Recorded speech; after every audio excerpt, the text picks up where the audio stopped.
Hi guys, Grudy's Racing Resto. Gorgeous 2002 day today. Okay. We're getting a lot of stuff done. We've got client cars coming in every couple of days now, so it's good. We've stepped it up to where we should be. Right. Today's recurve dizzy. I'll do a little bit of fuel tuning tonight. Probably do most of the fuel tuning tomorrow. Right. Good quality timing light, mandatory. Bought an Innovate O2 setup, dual O2 setup, so I can do V8s as well, V6s, twin pipes. This car, I put a bung in the exhaust pipe when I built the exhaust system. There's a couple of little things I've got to look over. There's a tiny little bit of coolant down there, just down in there. This car has a vacuum log with vacuum lines that run under each cylinder in the manifold, and then it helps to tune, and it also helps because I get to run a vacuum line to the distributor. Now, I do not run after the butterflies for the vacuum line, which most people will, right? And that is so it is vacuum sensitive through the Venturi. I run vacuum advance in a different way. I actually run it as a vacuum retard. So what I do is I've modified, I've modified the limiting stops inside this advance. This thing has literally, when it's in, it's about 5 degrees total. So however many degrees you've got here in your distributor, you need to double. So I have an advance slot in here that is giving me, about 18 or 20 degrees on the crank. It's idling at 5. It needs to idle at about 7 or 8, maybe 10. Idle's really nice at 10. But it's too much advance, so we've got to pull this apart, weld the slot with a TIG, and then file it, so we've got less. So when I talk about advance, it's how much this will move. So I put a degree wheel on top of the dizzy. Hold on a second, I'll show you. Of course, can't find it.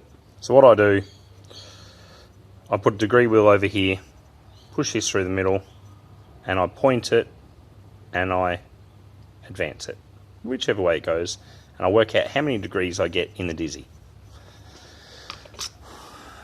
These are your advance slots at the back of the points plate, or it's actually the advance plate. Points plate goes on top of here.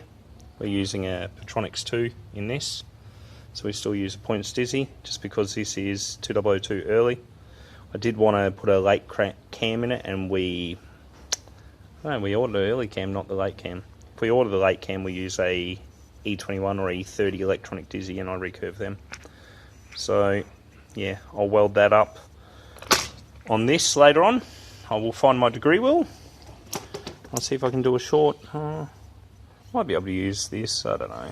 I need to actually find it because it is needed, so it should be here somewhere. But yeah, so what we're doing now is we're going to run a heavier spring. I may take the weights off and lighten the weights. I have a nicer scale, so as I can cut 20 grams off, 10 grams off, either weight, which will make these springs stiffer. This engine makes really good torque, so it accelerates quite quickly, so it slams the advance weights open quickly. This is stuff you've got to learn. Either by, it'd be so much nicer with an MSD dizzy. This actually needs some spacers put on it, so that's what we're doing today. Recurving the distributor is the most important part of any engine build. If you're running a distributor, you need to recurve the distributor. You don't have a choice. This is what you have to do. This car will take... the idea with this car is, before I retune these carburetors, I need to get the advance curve right. Should take 8 degrees on idle, 8 to 10, for it to idle nice.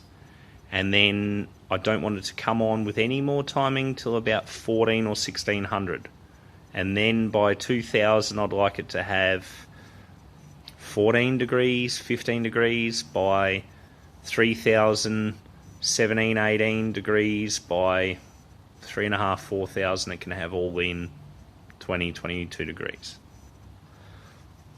This is where Bluetooth 123, I can jump on this thing that you're watching me on, and I can punch in an advanced curve, yada yada yada, and I can Bluetooth it straight to the Dizzy, and it's done. Now the issue with the Bluetooth 123 is it runs all the electrics in the distributor, which would be sitting there, and they get hot, and then the Bluetooth module dies, and you can't play with it, and it's a $700 or $800 distributor. So it's a hit and miss. You do it one way, or you do it the other way. Ideally, for the driving this car now does, it would probably be better with EFI and some Gen V Weber. What do they call them there? Gen V Classics or something. It's a Weber with injectors inside it. Yeah, but for what it is, it works. Recurve Dizzy, and then we'll do some tuning. We'll do some in-car footage. Thanks, guys.